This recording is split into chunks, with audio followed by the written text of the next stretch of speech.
New neighbor. I'm a middle-aged man living in the Dakota White neighborhood for about 7 years. One day I saw a moving truck outside the house next door, which had been vacant for almost forever. A woman in her early 30s, presumably my new neighbor, got out of the house and instructed the people to unload the truck. She noticed me looking in her direction and gave me a smile along with a wave. I felt awkward because I've always been pretty shy with women, but despite that, I waved back. As I was about to head inside my house, I heard her asking in a thunderous voice, "What's your name, neighbor?" I looked around and sure she was talking to me before hesitantly responding, "Nathan." She complimented my name before giving me hers, which was Rosalina. I nodded my head in acknowledgement before heading inside. In the next few days, I got to know about her.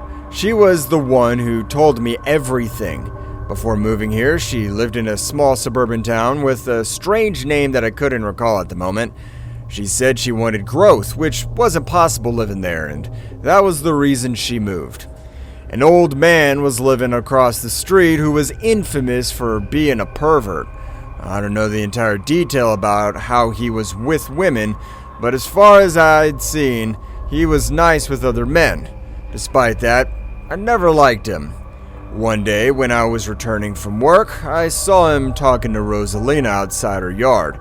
He had a creepy smile on his face, while the expression on Rosalina's face was pure disgust. Assuming he had said something for her to feel repulsed, I decided to step forward and told him to return to his house. She seemed relieved watching him go away and turned to me to say thanks. Even then, I wasn't comfortable with conversing with the girls, so I only gave awkward responses as usual at whatever she said. She even asked if I wanted to come over for a cup of coffee, but I declined the offer. After a brief chit-chat, I turned to head inside my home. However, I could feel her gaze piercing my back until I disappeared from her sight. The next day when I woke up, I heard a commotion outside. I peeked through my bedroom window to see what was going on when I noticed a crowd outside the old man's house. There were also police cars there, making me wonder if they had come to arrest the man for some reason. He probably did something perverted to deserve that. As my curiosity piqued, I went outside and approached his house to check. However, when I got there, what awaited me was the news that made my blood run cold. The old man was found dead in the front yard of his house. Even more terrifying was that he had suffocated to death with his right fist stuck in his throat that was cut off from his wrist. His jaw completely dislocated, something that couldn't have happened without compulsion. However, there was no traces of the culprit who had sent him to that state. It was given that whoever did it must have completely overpowered him, so the culprit was most likely a man. At least that's what everyone else believes. My thoughts on the matter were different. While I was there, my attention shifted to Rosaline, who, unlike others, had a very calm expression on her face. She didn't seem surprised or horrified by the man's death, as if she knew it beforehand. It was either that or she had seen so many gruesome deaths that this one didn't faze her. The whole neighborhood was in shock because of this had never happened there before. Apart from the old man's perverted behaviors, Dakota White was one of the safest neighborhoods in that town, which was the main reason I went to live there all those years ago. The police focused on the investigation, but even after a month, there was no progress. They couldn't figure out who and with what motive did the culprit kill him. Though I had my suspicions about Rosalina, I couldn't bring myself to share my doubt with anyone. One weekend, while I was taking my rest at home and scrolling through my phone, I heard a knock on my door.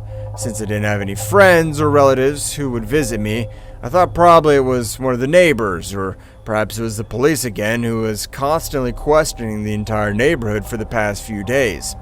Upon opening the door, I found Rosalina with a panicked expression, dressed in a black hoodie, trying to cover her face. She asked me if she could come inside.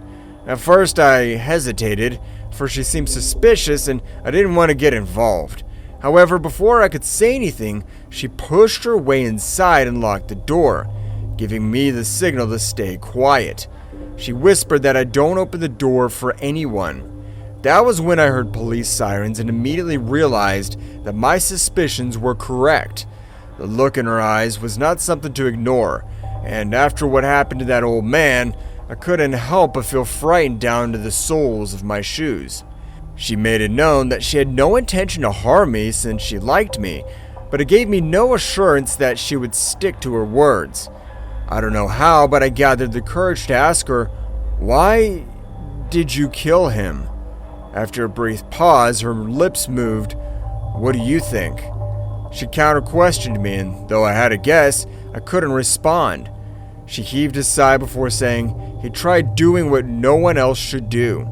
Those words enough to confirm my suspicions. There were a few minutes of silence following that, only broken by the faint sound of her breathing and the pounding of my heart. "Can't you just turn yourself in? Maybe you would get a lesser sentence. Wouldn't that be better than running away forever?" I hesitantly said. She looked at me with a weird expression, and for a moment I thought I was going to die. To my relief, that didn't happen. Instead, she just exited my house. I thought she went to turn herself in upon my suggestion, but I was wrong. I never saw her after that. No one did. The police couldn't capture her either. I sometimes wonder about her thinking. Looks can be so deceiving sometimes. Who could tell that feeble girl could turn out to be such a monstrous killer?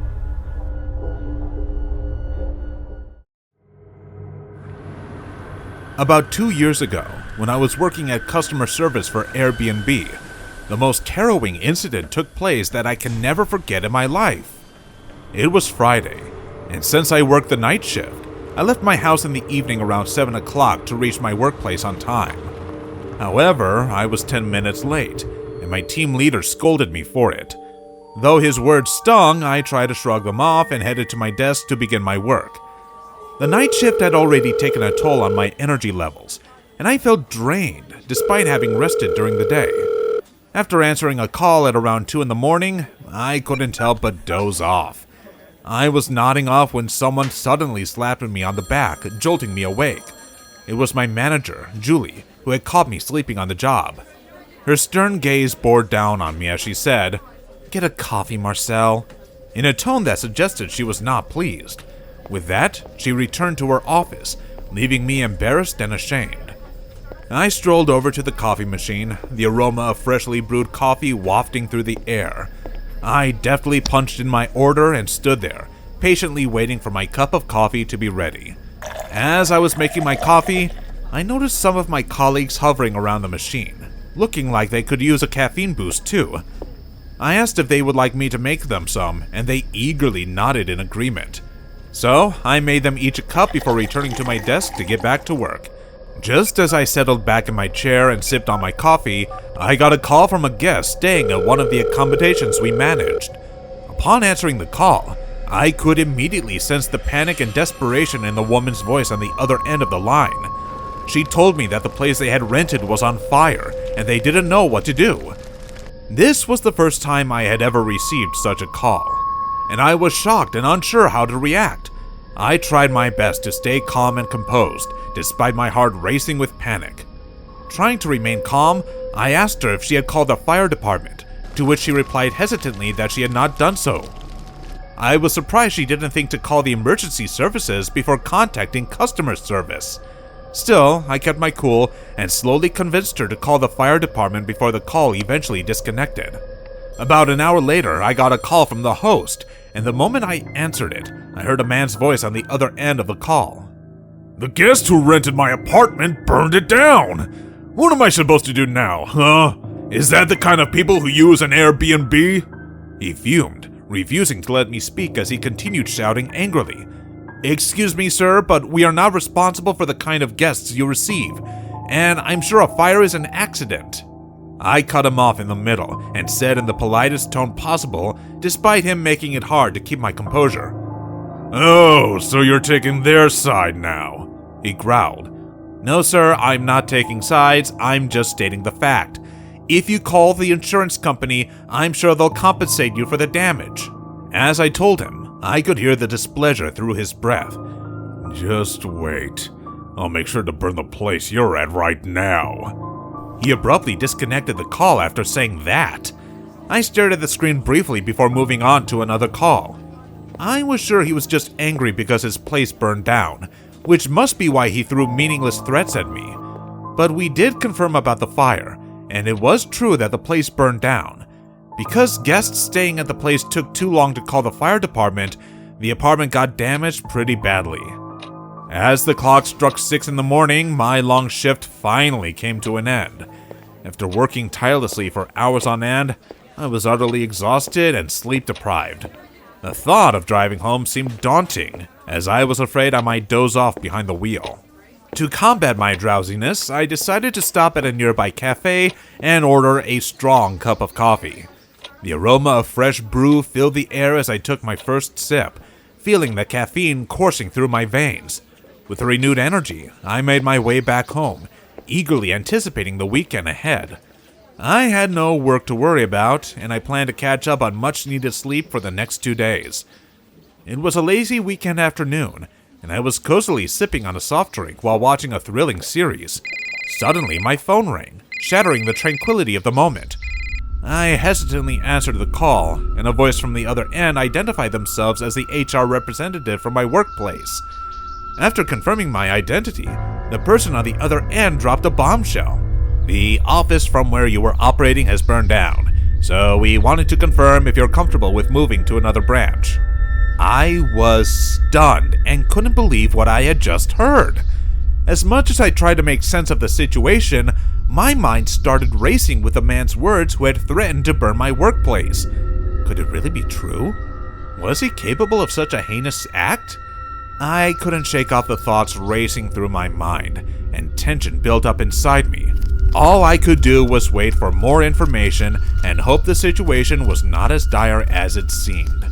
Following a thorough investigation, the authorities concluded that the fire that occurred was an unfortunate accident, and they were unable to determine the origin or the cause of the blaze. Despite being temporarily relocated to a different branch, the incident continued to prey on my mind. Strangely, I couldn't shake off the feeling about that man's involvement in the tragedy, even though no one else seemed to share my suspicion. After the extensive renovation of my office, with its fresh coat of paint and new furniture, I was working there once again while struggling to forget the unsettling incident that had taken place there. The memory lingered in my mind, refusing to fade away, even after years had passed. I still wondered if what happened was indeed just a mere coincidence, or if my suspicions were true, for you never know the kind of malice and wickedness a human heart has. When I was 16, I worked part-time at a grocery store. Wasn't the best job, but I needed the money. However, my manager was a nightmare. He had a reputation for being a creepy and unpleasant person. He would always hit on attractive women who came into the store, making them uncomfortable. But that wasn't the worst part. He would make me do tasks that were no part of my job, like cleaning the store's dark and dingy basement. I'd hear strange noises and see shadows moving around me. I just felt like I was being watched. One particular arduous evening, I found myself once again tasked with the thankless job of cleaning the basement. As I made my way down the creaky stairs, I couldn't help but feel a sense of frustration and resentment building within me. With each step, I muttered under my breath, "I'm a cashier, not a janitor. Why did he even hire me if he just wanted me to do these menial tasks?" Suddenly, my train of thought was interrupted by a loud and jarring crash that seemed to emanate from the darkened corner of the room. My eyes were drawn to a large closet or pantry that was tightly shut, and the sound originated from within this mysterious chamber. My legs were trembling as I approached the closet, broom in hand, ready to defend myself against whatever was lurking inside. The door appeared to be locked, but as I drew nearer, I caught a whiff of foul odor, as if something had been rotting inside for weeks. The stench was nauseating, and I had to cover my nose with my sleeve to avoid gagging. Despite my fear, curiosity got the better of me, and I slowly reached out to turn the door handle, wondering what horrors awaited me inside. As I stood in front of the closet, I remembered a trick I had learned about opening locks using a pin. I decided to give it a try and inserted the pin into the lock. After a few attempts, I heard the creepy sound of the lock clicking open. I felt a mix of excitement and nervousness as I slowly pushed the closet door open, revealing a dark, musty space filled with large and dirty boxes. The stench emanating from the boxes made my nose wrinkle in disgust, and a chill ran down my spine as I realized that something sinister lurked in the shadows. The boxes seemed to be pulsing with otherworldly energy, and I could feel the weight of some unknown malevolence bearing down on me. As I continued to stare at them, a sense of foreboding washed over me, causing me to feel paralyzed with fear and unsure of what was inside. My body was suddenly not my own, as I felt an inexplicable force taking over, urging my hands to reach out for one of those grubby boxes. My mind was in a complete state of panic, screaming at me to turn around and run away from whatever was happening to me. However, my limbs were completely out of my control, and my fingers proceeded to grip the box's edges as if they had minds of their own. Slowly, my hands moved as if guided by an invisible force, and then, in one swift motion, the lid came off, and the contents were revealed. My eyes widened in terror as I beheld the gruesome sight before me, and I felt a primal fear grip me as I realized that something truly evil had been going on in this basement. The silence in the basement was unnerving, and it made my skin crawl. Suddenly, I heard a pair of heavy footsteps slowly approaching. Panic set in, and I immediately closed the boxes and hurriedly locked the closet. I grabbed the broom and started to clean the floor, hoping to make it look like I wasn't hiding anything. My mind was filled with horror, and as the basement door creaked open, I saw a shadowy figure entering the room. It was the manager, but he seemed different. His eyes were dark, and his face was twisted in a menacing grin. He asked me how long it would take me to clean because he had more work for me, his voice laced with malice. My heart was pounding in my chest, and I nervously said it would take 10 minutes. He stared at me for a few seconds, and then left without saying anything. As I continued to clean the basement, I couldn't shake off the feeling that I was being watched. Every sound and movement made me jump, and the closet seemed to be calling out to me, begging me to open it. But I knew better than to give in to my curiosity. As I finished cleaning and was about to leave, I heard a faint whisper from the closet. It was a voice that sounded like it was coming from the depths of hell, and it said, "Don't leave us here." I ran out of the basement as fast as I could, my heart racing with fear. Despite my manager telling me I had more work to do, my heart was beyond uneasy. The memories of the horrific scene in the basement kept flashing in my mind like a terrifying horror movie. I couldn't bring myself to trust him anymore, and in a state of panic, I grabbed my belongings and ran out of the grocery store as quickly as possible. Every step I took felt like I was being chased by something sinister, and the thought of what I had witnessed made me shudder in fear. I recognized the woman's rotting hand. She had entered the store a few days ago, and I remembered how the manager was trying to make a move on her. However, I never imagined he would take things to such an extreme. The manager seemed like an embodiment of evil, someone who could surpass even the devil himself. The number of boxes inside the closet made me shudder from the mere thought. How many more such gruesome horrors had he committed? A warning. I had just arrived in France for my trip, and since I had already booked an apartment through Airbnb, I booked a cab for my destination. I'm a flexible traveler, so I often booked a budget-friendly shared apartment, which always worked out in my favor. I did the same back then, but little did I know what kind of horror this trip had in store for me. Is this your first time in France? I raised my head from the phone screen and met with the two hazel brown eyes looking back at me through the front mirror. I observed the man, who seemed to be in his 30s, for a few seconds before replying, "No, I've been here once before."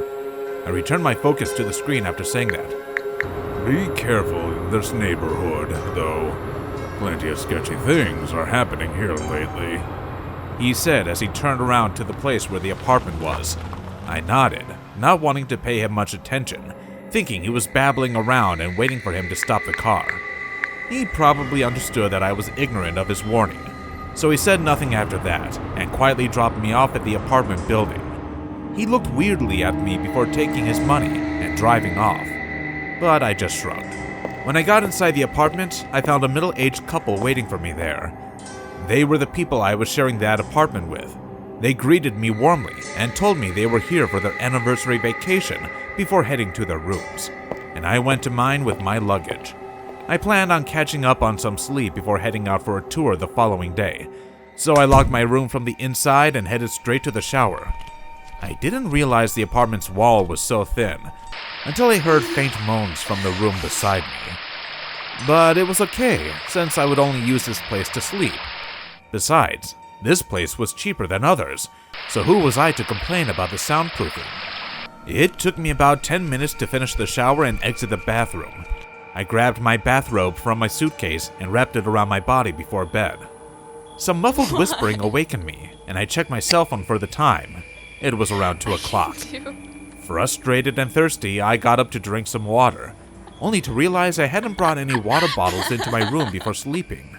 I never had any problem with thin walls, but now that I realized that even whispers could be heard there, it was pretty bothersome because I was hesitant to go to the kitchen and grab some water. But it wasn't like I didn't pay my money, so I unlocked my room and headed to the kitchen. The whispering stopped from the sound of the refrigerator's door. The moment I entered my room, the whispering continued. I didn't think I wouldn't use it, but I was glad I had brought my earplugs. So I took them out of my bag and stuffed them in my ears before returning to my peaceful slumber. They were so damn good that they canceled out the noises right away. I was startled awake when someone shook me, only to find 2 police officers standing in my room. Bewildered, I scanned the room for a few seconds and realized my room's door was broken. "What happened, officers?" I asked them in confusion. "We had been knocking on your door for more than an hour. How could you not hear us?" the lady officer asked in anger. "I'm sorry, it was too noisy last night, so I put my earplugs in. That's the reason I couldn't hear you." I showed it to them after saying that. "What noises did you say you heard?" the female officer asked again, while the other officer tried checking the earplugs by putting them on. It was whispering noises. Probably the couple staying in the next room were talking. "What exactly is the issue here, officers?" I asked again in confusion when I noticed more officers outside my room. "He's right, these 2 block all sound." The male officer sounded impressed as he said that, only to receive a death glare from his fellow officer. "We're here because the couple you just told us about had been murdered. There was a complaint from the apartment next door that they heard screams, which was why we were surprised you didn't hear it." The female officer snatched the earplugs from her colleague as she said in a suspicious tone. I was too shocked by the news to realize I was being suspected of a crime I had no idea about. I followed their lead to the crime scene and shuddered with horror at the sight of the couple who warmly welcomed me lying dead as the people from forensics were examining the scene. They asked me questions, including if I knew them from anywhere before, and I answered them truthfully. But since I was the only one present at the apartment when the murder happened, and there were no signs of a break-in, they still suspected me. When the female officer told me I still needed to accompany them to the police station for questioning, I realized I was a suspect. I told them I had nothing to do with them, for I was a traveler and was here for a trip. Looking at how the situation wasn't in my favor, they didn't listen to my words. Just when they handcuffed me and we stepped outside the apartment, one of the medical examiners called, "Hey, Carla, look at this." The lady officer turned around to see why he called her, only to find a piece of paper in his hand. "What is it?" she asked. "It was sticking outside the door. I don't know how we couldn't see it." He handed the paper to her as he said that and returned to his work. As she read it, her expression grew confused and she looked at me. "Do you know anything about this?" I looked at her in confusion as she showed me the paper. I leaned a bit to try and take a good look, and a chill ran down my spine as I read its content. "I told you to stay careful, didn't I?" the note said. The words echoed in my mind as I stood there, petrified. My eyes widened with fear and shock. The officers realized I knew something and started asking me what it was. I stammered on my words as I said, He told me to be careful. My eyes still fixated on the note in her hands. Her confusion heightened at my response. "Who?" she asked. With fear apparent in my eyes, I looked at her. "The cab driver." My voice shook uncontrollably as I replied.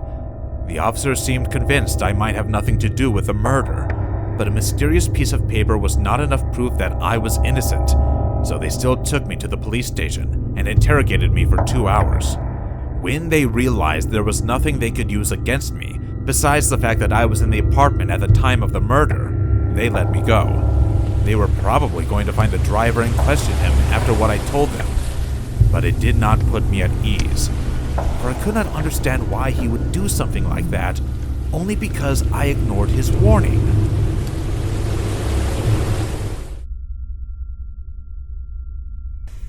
Hey guys, thanks so much for all the support.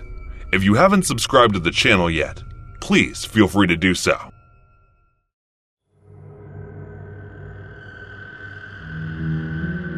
Have you ever found yourself making a spontaneous decision that ended up putting your life in danger?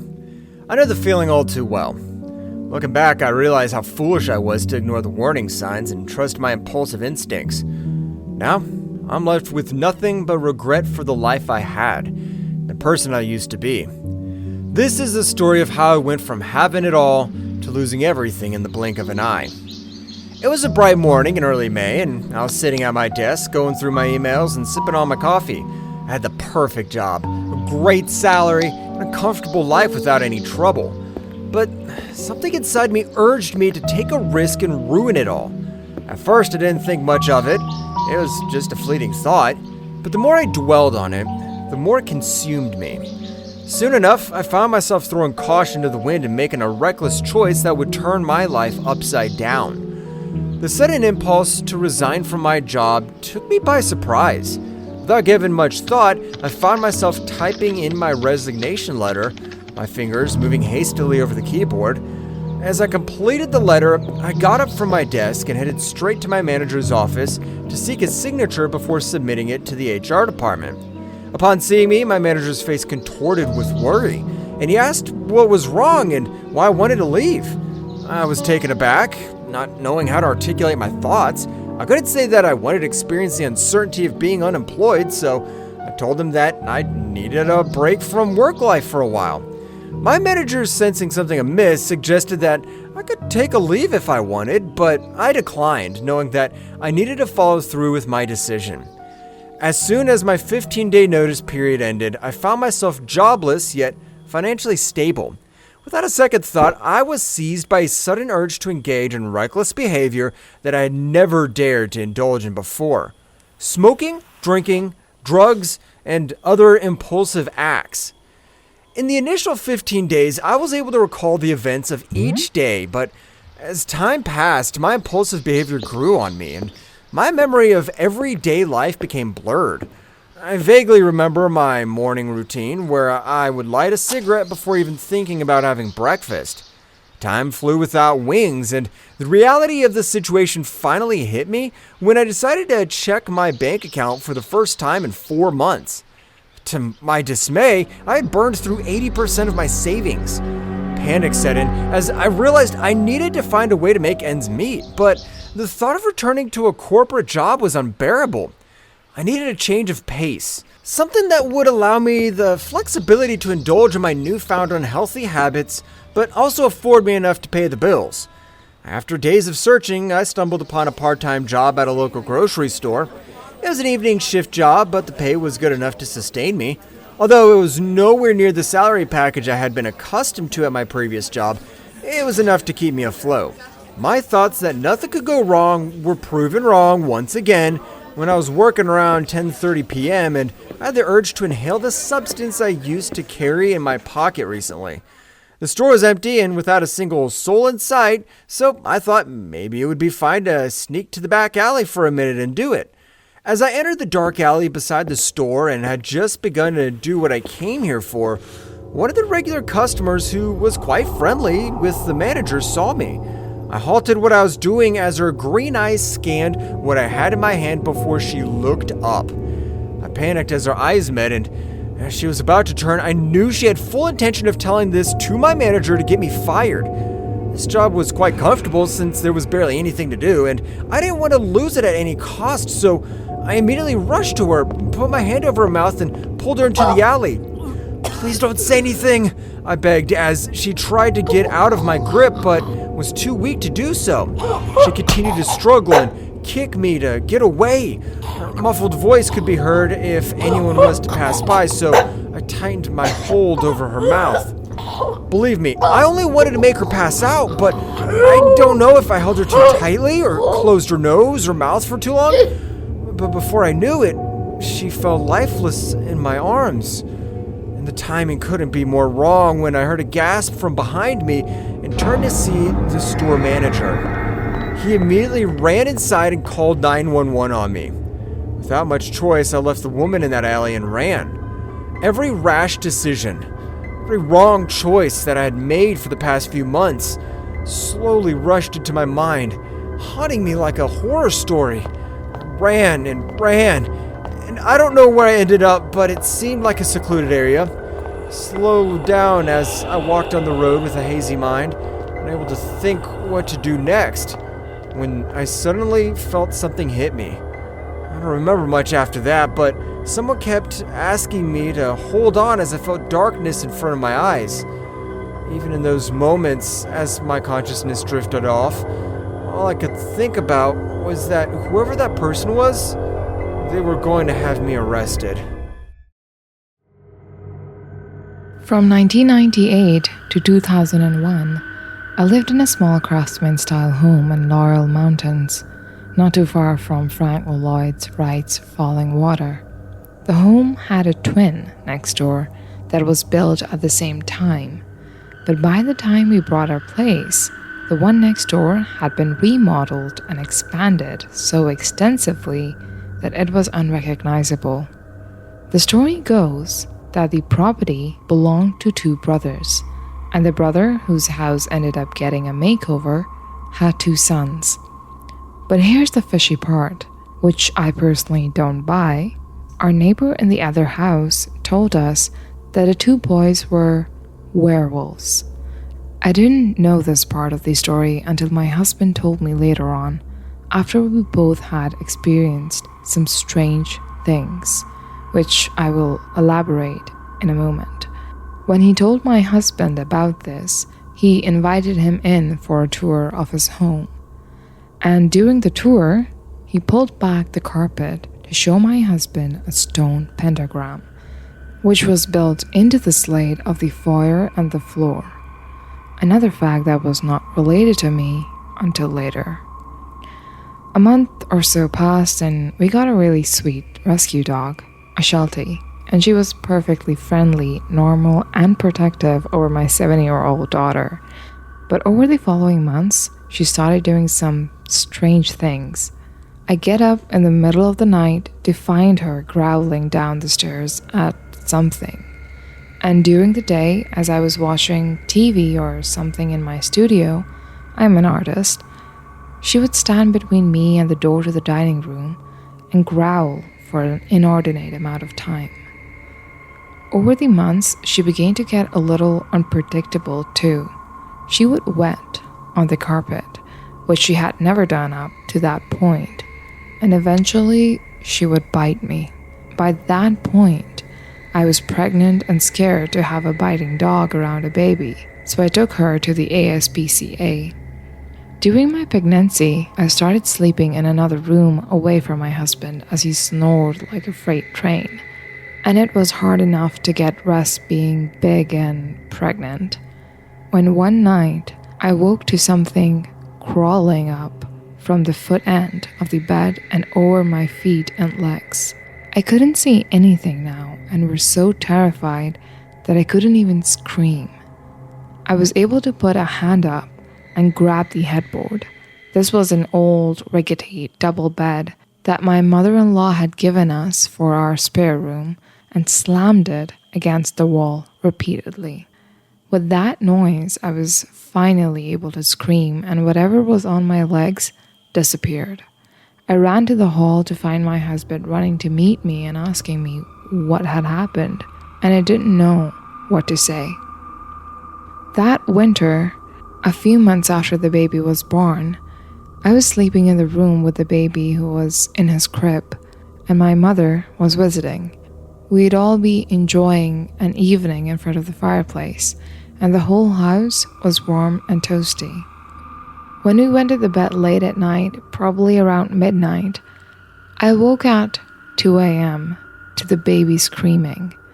And when I tried to get up, I was so ice cold, I could barely move. My mom and husband heard the baby screaming and came into the room to see what was wrong. Then my husband said, "Why the hell is it so cold in here?" The door was open the whole time, by the way. So my mom took the baby out of the room and my husband helped me out to the hallway beyond the open door, and the rest of the house was still toasty warm. Thank God we ended up moving out the following summer. But before we had, my husband said he'd spoken to the neighbor about our experiences, and he said, "Oh yeah, the 2 werewolf boys' father had killed them, and then himself, and the boys' ghosts roam the 2 properties." Last year, after a blissful first year of living in a new apartment, all on my own for the first time, a man moved in next door that I will never forget.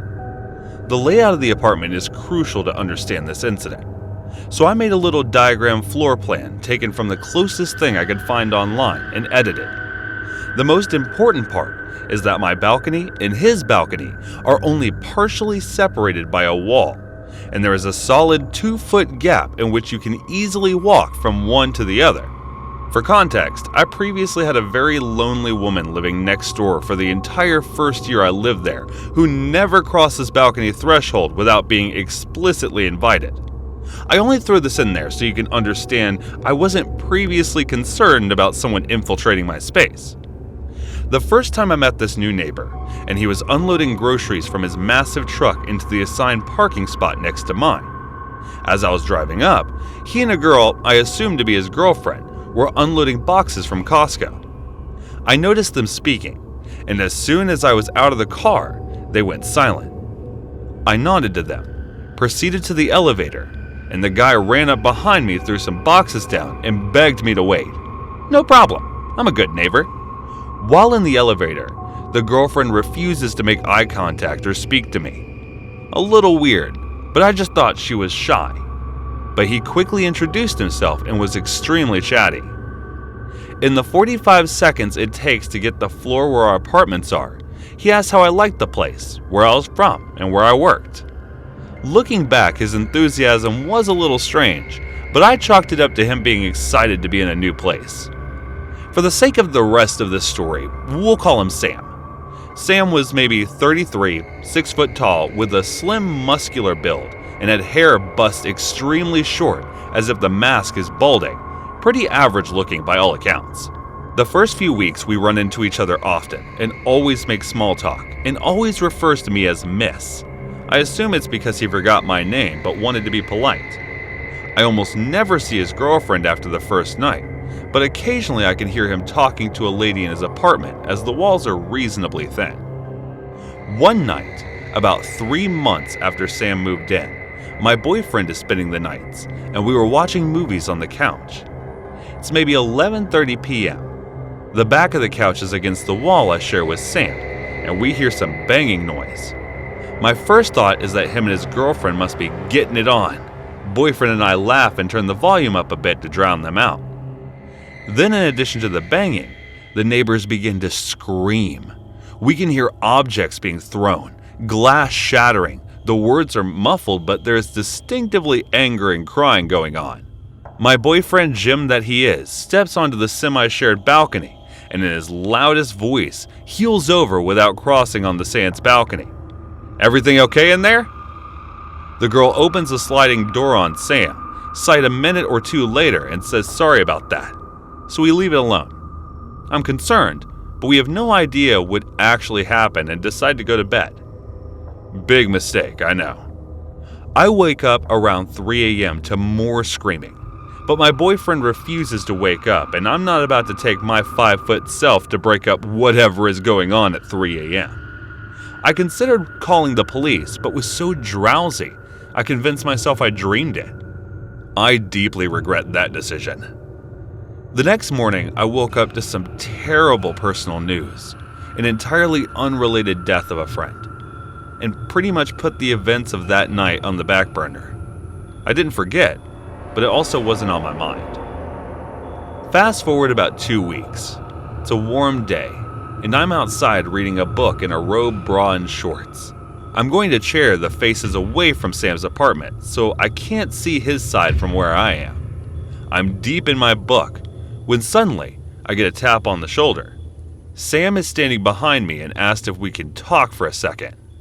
This man has already crossed an albeit invisible line by coming on my side of the balcony, but I also can't get to my door without physically moving him aside. So I asked him what's going on.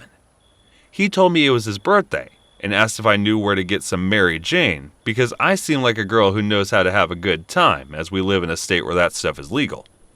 I told him that I'm sure Google would provide the best dispensary in the area, but I personally didn't have any. He proceeds to tell me how drunk he got last night, and at this point, I'm itching for an exit.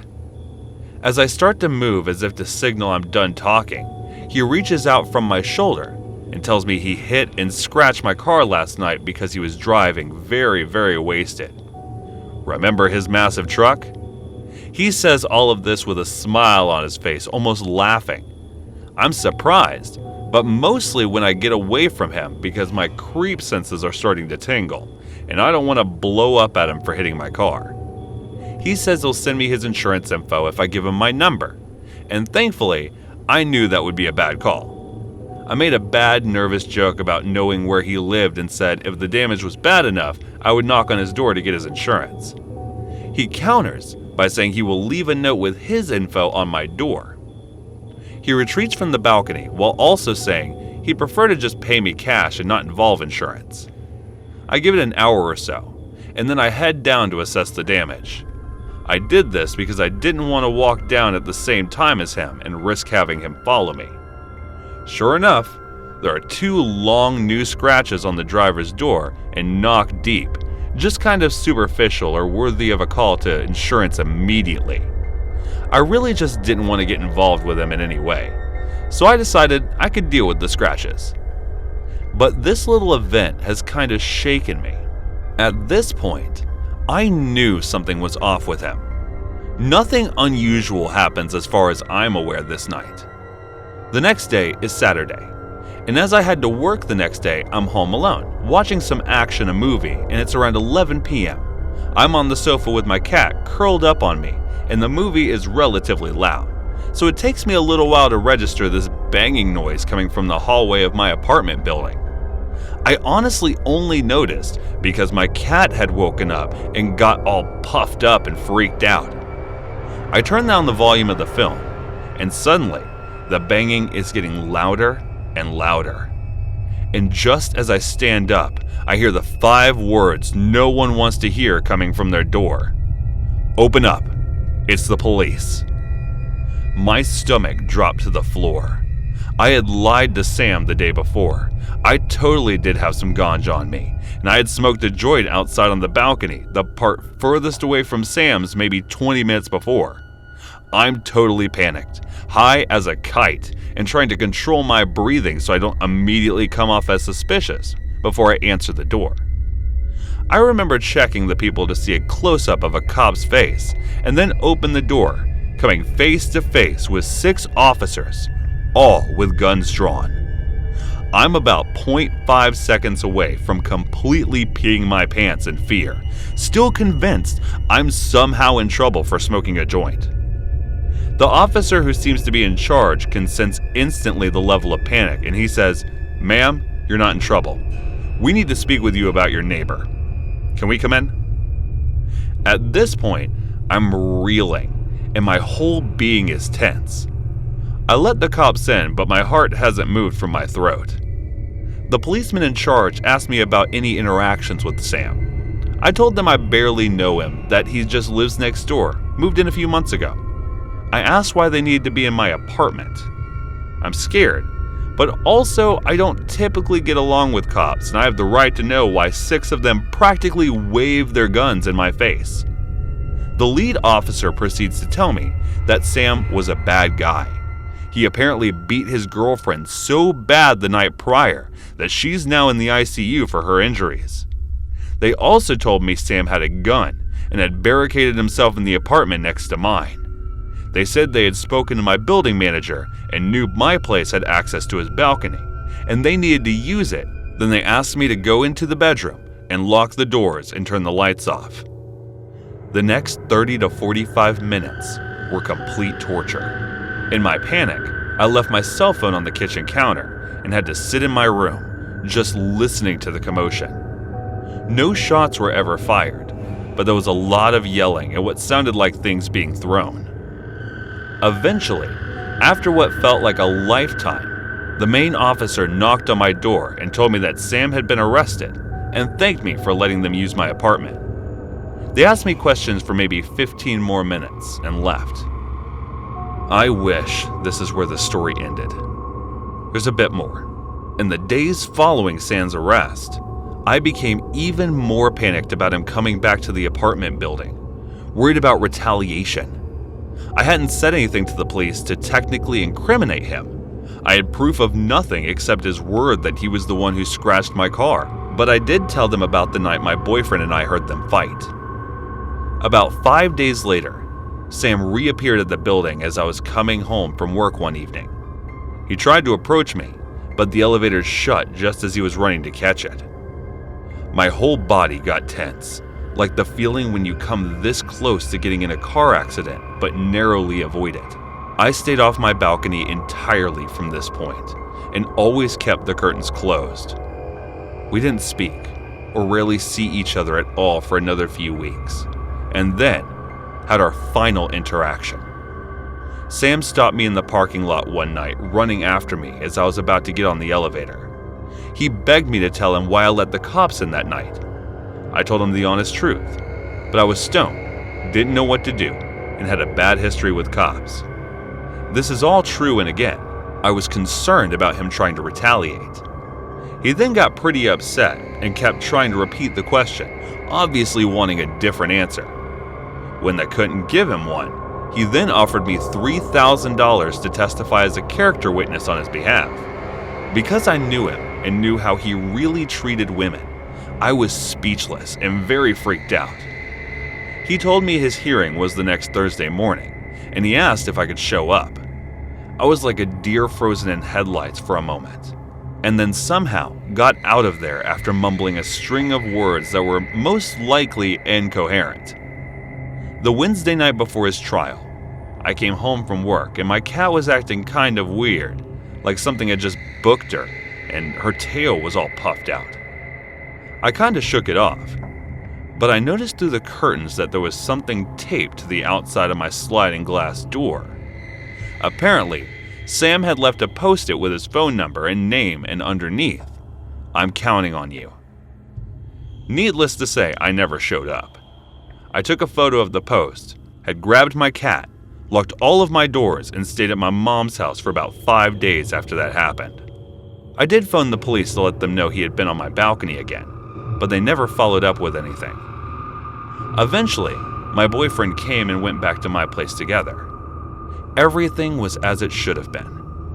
I never saw Sam again. But a few weeks later, a lady that I'd never seen before was cleaning out his apartment. Maybe a month after that, new people moved in, and things have been normal ever since. I tried calling the police in the county jail to see if he was in lockup again, but no one was able to release information to me. I'm hoping that means he's there, if he did what the police said he did. So to Sam, I will say I'm not really sure what happened, but my biggest regret is not calling the police when I felt like I should have. And my gut and I hope to God I never see you when you get out.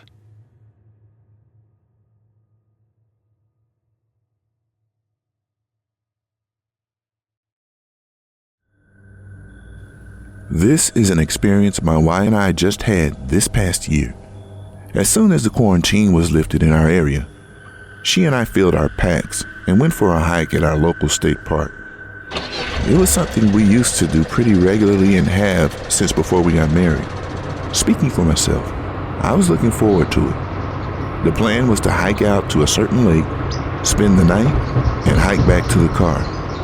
It was a clear, warm day, and the trails were nice and dry. For most of that morning, we had been the only people on the trail. We decided to stop for lunch at a campsite about halfway to the lake. Another couple must have had the same idea. They were sitting at the concrete picnic table, and we asked to join them. Soon, the four of us were discussing what we had seen and where we were headed. The couple turned out to be newlyweds on their honeymoon. My wife, who's a hopeless romantic, loves to hear this. She proceeded to tell them how we met and some other sappy stuff I don't bother to remember. 2 hours passed and we finally said our goodbyes. We arrived at the lake about an hour before dark, tired and hungry. I got a fire started, and Mandy, my wife, cooked us a small meal while I pitched a tent. We sat around the fire cooking s'mores and eventually called it a night around 10 p.m. I got up just before dawn the next morning and got the fire ready to make breakfast. We repeated our roles from the night prior, except I pulled the tent down and repacked it. Then measures were taken to assure the fire was completely out after cooking. And with that, we took to the trail for the return journey. At 10 a.m., we reached the halfway point, but chose not to stop. 2 hours of the trail, we ran into the couple we met the day before. Strangely, his wife wasn't with him. Mandy asked him about her location, and the man said she'd become ill the night before and returned home. When he said it, he looked nervous and couldn't look either of us in our eyes before either of us could ask anything else. He said that his wife had insisted he finish the trip alone. It sounded a bit strange, but we had no reason not to believe him. A group of people came walking up about that same time, and the husband excused themselves to talk to them. I wasn't interested in prying any further. Their marriage was none of my business. I thought Mandy looked like she wanted to stay, but I reminded her of the obligations we had that night. She reluctantly agreed, and we went on our way. We got to the parking lot not too long after and packed up our stuff. There were a few groups of people talking amongst themselves. As we pulled out of the lot, several more cars, including a ranger's truck, were pulling in. Once again, I thought nothing of it. We made the news. We made it back home that afternoon and handled some family things. It wasn't until breakfast that we heard the news. I grabbed a cup of coffee and sat down in front of the TV. I flipped it on just in time to receive a report of a dead female camper. When they showed her face on the screen, I almost choked on my coffee. It was a picture of the woman we had met just 2 days prior. I yelled out to Mandy to join me in the living room. I wanted to be sure of what I was seeing. I didn't have my glasses on at the time, so I pointed at the TV and asked, "Isn't that one of the newlyweds we met at the park?"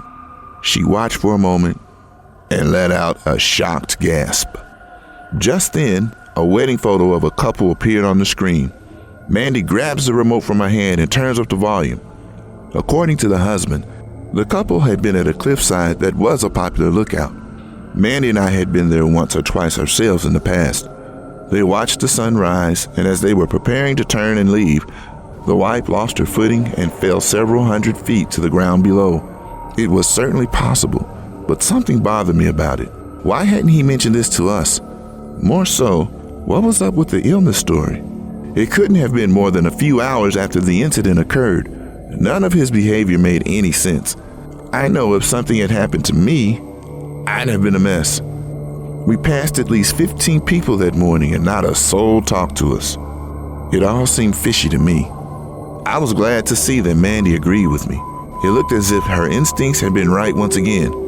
Just don't tell her I said that. After a long discussion about our responsibilities and the like, we agreed that we should contact the law enforcement involved in the case. And as it stood, the husband isn't under any suspicion. Not publicly, anyway. I contacted the sheriff's office and told them what we knew. The deputy put us on hold for a moment, and when we returned, he said someone may reach out to us in the future. But it's been almost a year, and no one has contacted us. This is what brings me to email you here. What do you think? My instincts and my wife tell us that a crime may have occurred. We, however, have no proof or any real justification for our feelings. And that's just what they are. Feelings. Certainly, if law enforcement believed we had something to offer, they would have already contacted us, right? I don't want to be a nuisance, nor do I want to cause trouble for a grieving man who by all appearances is a decent person. But help me out here. Should I keep pushing or leave the police to do their jobs? I just can't shake this nagging feeling that a man is getting away with cold-blooded murder. This happened when I was a bartender about 4 years ago, but I think about it often, and it has changed the way I operate throughout life. I now refuse to go to any store alone after midnight. I was 25 and an attractive slender blonde at the time. On a busy Friday night, I was bartending with the bar manager, and he had noticed that we were very low on some bar necessities after the dinner rush. Lemons, limes, bitters, that kind of thing. So I was sent out to a 24-hour grocery store down the road to pick up the odds and ends that we would require to get us through the weekend. I picked up everything that was asked of me without trouble at the store, until I got to the liquor aisle. There were two country-looking guys that were probably around my age in the aisle, and they were staring at me and whispering to each other in a way that made me uncomfortable, so I assumed they were making comments about me, all pretty innocent so far. Before they could approach me, I grabbed what I needed very quickly and power walked to the self-checkout. They really booked it out of there, because when you're a bartender, it's kind of like you're on a stage and are required to be charming and interact with people that you otherwise absolutely wouldn't be able to tolerate unless you were being paid to do so. This is another reason why I'm not a bartender anymore. They get the self-checkout and hot on my tail. The two guys, I'm scanning my stuff, and they use the scanning station next to me. I get a better look at them now as they are right next to me. One is taller, muscular, an average look. The other one is shorter and more plump. They both looked dirty, and their eyes were completely bloodshot. I'm not even sure if they were high or something, or had already been drinking for a while. They continued to stare at me, and our eyes awkwardly met. So I did the pleasant Midwestly thing to do and flashed them a quick, half-fast, closed-lip smile to be polite. The taller one starts trying to talk to me. "Hey, looks like you're ready to party." "Huh?" I replied something like, "Yeah, something like that. It's not for me, though." They walk close to me and ignore their responsibility to scan their items. "Oh, must be for your boyfriend." Ha! I flash the awkward, tight-lipped smile again and roll my eyes slightly. Like this is your hint that I'm not interested, fellas. The taller one continues to try to talk to me. "You should come hang out with us tonight.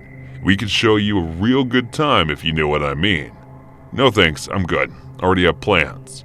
But the taller one starts to get upset that his moves aren't working like he'd hoped, and starts using a more threatening tone and moves very close to me, literally 2 inches away. But I ignore him, staying focused on the scanner. I don't think he had showered in a few days by the smell of him.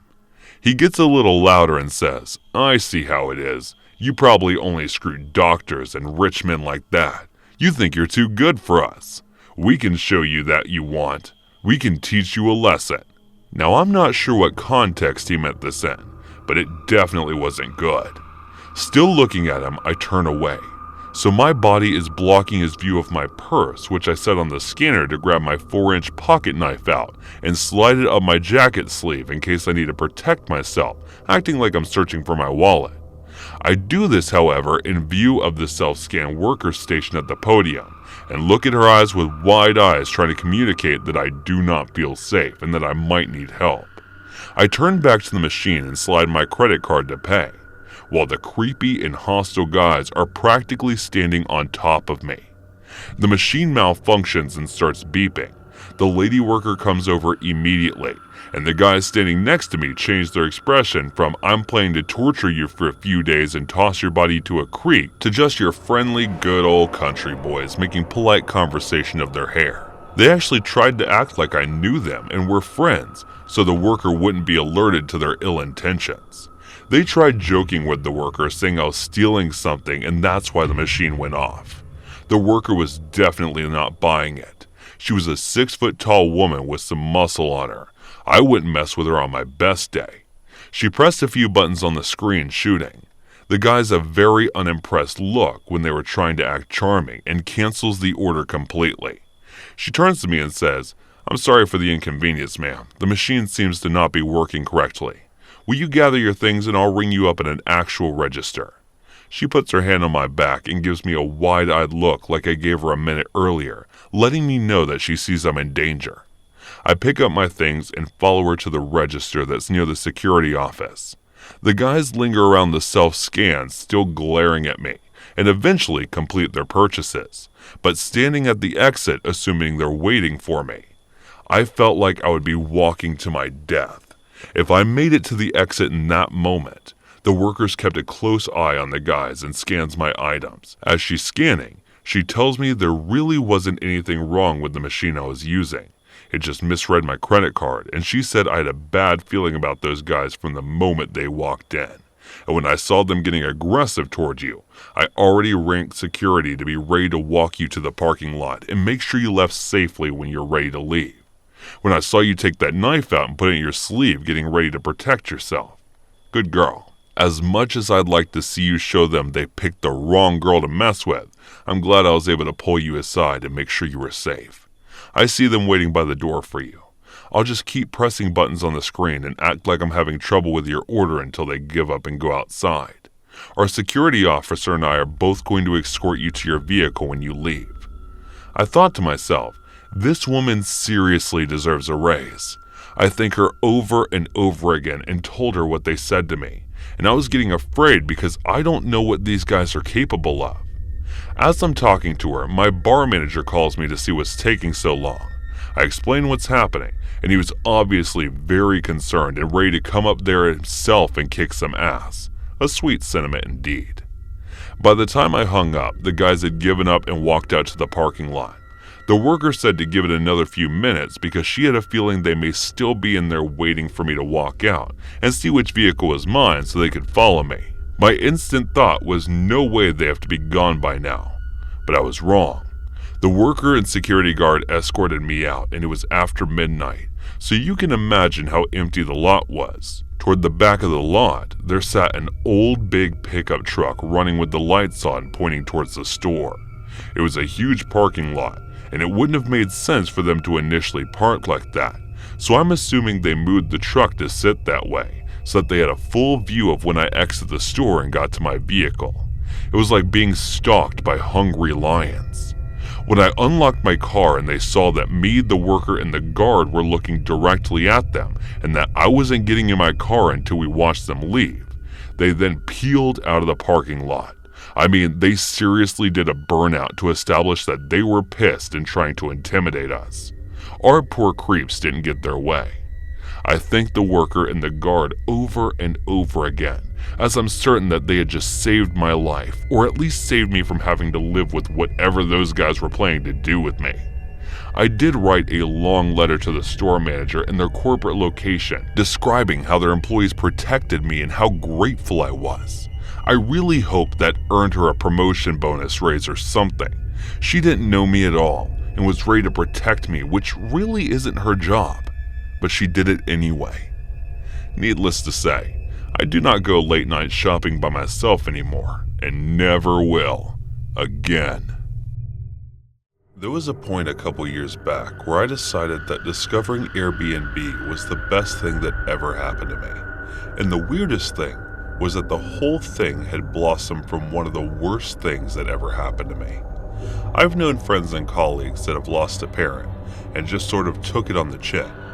Their death came in an advanced age or after a long illness. It was something that they could accept. But when I lost my dad out of the blue in 2017, it hit me really hard. He was fit and healthy. You're really careful sort of bloke. And I doubt anyone could say the same for the drunk driver that plowed into him that Thursday evening.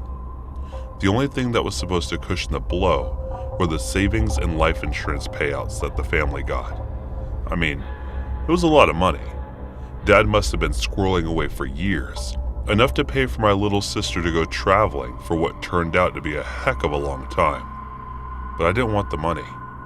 I just wanted my dad back. I had to wait for the grief to subside before I could decide what to do with it. And instead of just splurging it away, I decided to make an investment. It was around that time that a friend mentioned Airbnb and how an uncle of hers was making a killing from renting out a flat they owned in the city center. It was a bit daunting spending that amount of money, but I took the plunge. Then, after refurbishing the flats and posting an advert on Airbnb, I had my first booking within a week. The income was unreal. Within 6 months, I'd made half the money back, so I invested another place a year, and I was flushed with cash. And even though I kept my full-time job, it got to a point where I didn't actually have to work anymore. Cue fancy holidays, a huge car upgrade. Life was good. Then boom, COVID hits, and my Airbnb income completely dried up. Remember when we all thought COVID would be over in a few weeks or months? What sweet summer children we were, and I was no different. I had no idea it gets so bad that I have to straight up rent one of the flats to be able to keep up my lifestyle. But luckily, it was a seller's market. You wouldn't think that'd be the case during pandemic, but it suited me just fine. I was inundated with applications for one of the flats. I got literally hundreds of people applying on that open rent website. Finding the right tenant was a lot more work than I thought it would be. Interviewing all the various applicants was a pain. There was some right weirdos applying for the tenancy, and the more I dwelled over who to choose, the more money I was losing. But then one morning, I wake up to an email for a prospective tenant telling me they'd be willing to pay $350 extra in rent every month, but that they'd have to move in by the end of the week. They didn't even want a viewing. They were happy enough to move in based on the photos I posted online. 350 quid extra was 50% over the odds, and way too good for an offer for me to turn down when I gave the bloke a ring. They seemed normal enough. It was pretty much done deal. All I had to do was hand them the keys. But when I actually met the bloke last December to do a masked up sanitizer-soaked socially distant key handover, it seemed anything but normal. I'm all for wearing masks and stuff, don't get me wrong. I think we should be doing all we can to defeat this. But this guy was completely covered from head to toe. Black Gator Rover's face hat on, had pulled over gloves, the works. I had absolutely no idea who I was handing the keys to really, just that they identified themselves as Stefan, in the same name as the account they contacted me. He barely spoke, and the whole interaction gave me a bad feeling. So I tell him I'll come by in a couple of days to see how he was doing. He had already paid me 2 months' rent on top of a security deposit, so that was basically stuck with him for the time being. I was starting to think my desperation for cash was about to get me in a lot of trouble. About a week later, I gave Stefan a ring to make sure he's settled in all right. I have to call him like 6 times before he answers. And when he finally does, he seems in no mood to talk, but he still somewhat reluctantly agrees to let me stop by. I start worrying about what sort of state the flat is going to be in, but little did I know that I wouldn't be seeing it at all. He refused to open the door to me, citing social distancing and stuff, which I understand and respect, but there are ways to conduct a flat inspection without violating the whole 6-foot rule. I insist, he refuses. I insist some more. He refuses some more. By the time it got to him threatening to call the police, any potentially good relationship we might have had goes right out the window. Right when he says that I would my mask down to make myself heard more clearly, and I catch this horrendous smell in the air, when it's so bad that actually silences me for a moment. I find myself putting my mask right over my mouth and nose, and the argument with Stefan trundles along with him agreeing to send me a video of the flat's current condition. The conversation ends, but I hang around for a minute to try to work out where the horrible smell is coming from. It seemed to permeate the entire corridor, like it was almost impossible to work out its exact source. And with it being so intense, nor did I want to, I just prayed it wasn't coming from the apartment I just rented out. As you can imagine, I'm quite annoyed at that point, and as I walk back across the street toward my car, I turn back to have a look at the window of the apartment. Now my eyes are terrible, but I could suddenly see that this Stefan character and all the curtains closed, but had opted to hang a weird kind of mask in the window. I think it was a paper mache or something, and it must have been really old because it looked all shriveled, with long, wiry black hairs framing this pretty creepy looking face. I remember letting out an audible sigh like, Christ almighty, this is going to get so much worse before it gets better. And suddenly, the mask just disappears back into the curtains. It wasn't just some creepy old piece of decor. Someone had been wearing it and watching me while they were doing so. Stefan then sends me a video of the flat, which looked fine, only there were one corner of the living room that he apparently refused to show me. I pressed him on it. He pretended not to know what I was talking about, and I decided to quit while I was ahead. It took a week before I started getting complaints. Other tenants in the building who must have gotten my number from the management company started calling me up to complain about the noise and the smell coming from flat 20, the one I own. And then after a while, the calls stopped being complaints and started more like warnings. Warning us about the things they'd heard coming from Steven's flat, and now the smell had gotten considerably worse. But still, Stefan refused any kind of formal flat inspection, and he still does even now. I drove past the flat about 2 weeks ago now. One evening when I was driving home from work, I'd had a late one at the office, so it was about 9 at night when I decided to take a little detour to check out the flat. I was met with almost immediate regret. Apparently, Stefan only uses red bulbs to light the flat after dark, and I'm staring up at the windows like, what's his freak up to now? When I see two people like running or jumping around the living room, completely naked by the looks of things. He's obviously not the only one living there now, despite there only being his name on the lease. I suppose this isn't even really a story because it doesn't have an end yet. I've already decided that I'm not going to renew Stefan's lease, that the flat that when his 2 months are up. I'll ask him to leave, or else get the authorities involved. Well, that's about the only thing I'm certain of right now. I have no idea what he's doing in my bloody property, what's making that bad smell, or who the other person is. Things have gotten pretty bad at this point, as I knew they would. But I have a really grim gut feeling that they can get infinitely worse than getting Stefan out of the flat is going to be much more trouble than I ever imagined it would. It's not even worth the money anymore. No amount of money is worth finding out what he's done something awful in there. I'll try to keep you guys updated in the future if I'm still in a fit state to do so, because God only knows what untold horrors await for me in that flat. And God knows what Stefan will resort to in his efforts to keep me and everyone else from finding out. Wish me luck, guys. Things are definitely about to get weird.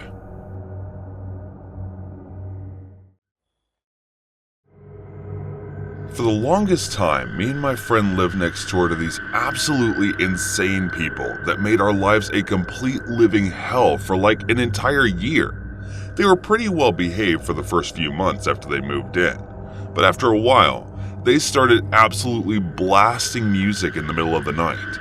I'm not just talking about the gentle kind of bass thump that passively is annoying. I'm talking the kind of loud where you couldn't get a wink of sleep. The police had to be called out a few times to get them to turn it down, and even then, they confessed that they couldn't really do anything other than issue fines. And they got progressively worse though.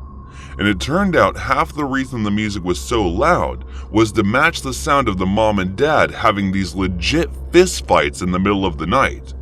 It wasn't even a case of it being a one-sided domestic abuse either. The dad sometimes had worse black eyes than the mom, and scratches all down his face where she'd probably close them to death. They used to knock the 7 shades out of each other, but we didn't think they were too dangerous to anyone outside their own family. Once or twice, my dad have gotten into confrontations with them about smell coming from their backyard, or the fact that they used to blast music. The dad of this insane family had threatened to kill my dad once or twice, but none of us actually thought he would go through with it, and thank God they didn't. Then for some reason, it went really quiet over there for a few weeks, and it got to the point we thought that it actually moved. Only they hadn't moved at all. They were just keeping their heads down because they straight up killed their own daughter. Apparently, she tried to run away from home and ended up in a shelter somewhere. They tracked her down, dragged her into the car one night, taking her somewhere secluded, and then beat her to death. I'm not sure they even meant to kill her. They just beat her up so bad that she ended up dying not long after that. That's why they had been so quiet. They didn't want to bring down any attention on themselves when they were dealing with disposing of her body. We had police basically camped out on our street for like weeks after they'd been arrested. All kinds of forensic vans with people in those full-bodied white fabric suits going in and out all hours of the day. They were obviously looking for traces of the girl, but whether or not they found anything, I'm not really sure. I do know it was in the paper though, and like I said, I thank God the guy never did anything to my dad, because he did actually go on to murder somebody, his own daughter at that.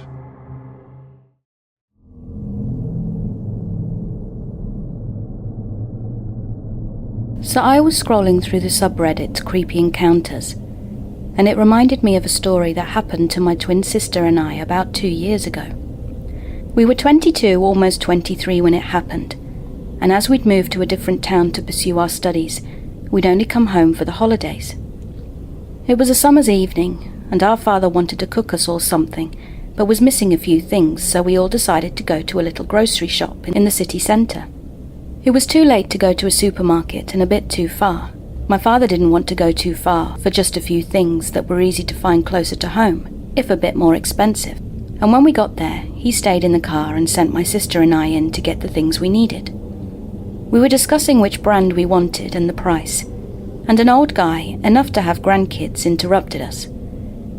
He asked if we were twins, which is obviously a question we are used to hearing. So we smiled politely and answered that yes, we are twins. Cue the, "Oh, you look so alike" spiel. For the record, we don't think so. But we are used to each other, so we know all the differences between our physical appearance. Then the question followed, which one came out first? Which always makes me feel uncomfortable. But when they're nice, I try not to show my discomfort. But then this guy started asking if we had boyfriends, if we wanted to have children, and if we planned to stay together, etc. And it was starting to get creepy. But as I'm quite the introvert, I didn't say it outright, but did make sure to show it in my body language, that I was immensely creeped out. I turned away from him and looked at the cash register. He then started to say that he wanted to marry my sister, that her eyes were a mirror, and that he could see she is so kind and docile. Even if it was creepy, I couldn't help but laugh in disbelief, because really, my sister, kind and docile. She is actually so sassy and savage, and I love her for it. He said their children would be so beautiful, and at this point it was past being creepy, and I was getting really pissed. Why the fact that we are twins make him and other people in general think they can say things like that, or ask personal questions.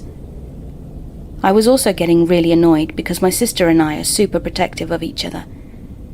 I said that she was not going to marry him, and that it was absolutely creepy that a guy old enough to have grandchildren would say to someone potentially young enough to be his granddaughter that he wanted to marry her and have children with her. We got what we wanted, bought it and left, with the guy behind us trying to apologize and say that he didn't mean it like that. As we were walking out, still ignoring the dude, my sister told me that I should have just ignored him because he wasn't worth it. I don't think we told our dad, because we didn't want him to worry, even though he would have definitely agreed the guy was way out of line. He would have also said that we handled it properly by telling him off, then ignoring him and leaving.